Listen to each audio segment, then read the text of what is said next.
Hi, this is Jasna. ഒരു crew ഫ്ലൈറ്റിന് പോകുമ്പോൾ അവരുടെ ബാഗിൽ എന്തൊക്കെയാണ് ക്യാരി ചെയ്യുന്നത്, അല്ലെങ്കിൽ അവരെന്തൊക്കെ ക്യാരി ചെയ്യണം? ക്രൂവിന് ഒരു പെർട്ടിക്കുലർ സെറ്റ് ഓഫ് യൂണിഫോം ഉണ്ടാവും. അത് you'll have to wear it in full uniform. എന്തൊക്കെയാണ് അവർ സ്റ്റാൻഡേർഡ് സ്പെസിഫിക്കേഷനിൽ പറഞ്ഞിരിക്കുന്നത് അതെല്ലാം വെയർ ചെയ്യണം. പിന്നെ you need to wear your ID card and your airport entry passes. പിന്നെ in your bag you'll carry your passports, your visa, general declaration, whatever the documents you need to carry for that particular flight you need to carry.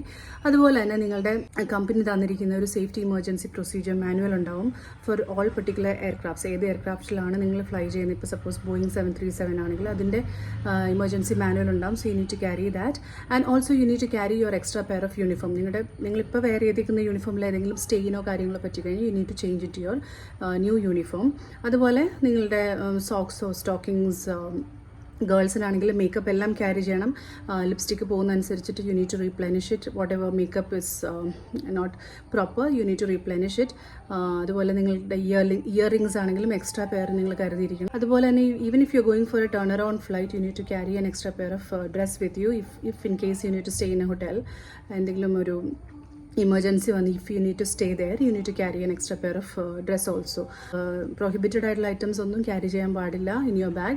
Whatever is told by the particular countryയുടെ restriction കാര്യങ്ങൾ നിങ്ങൾക്കും ബാധകമാണ്. So happy flying.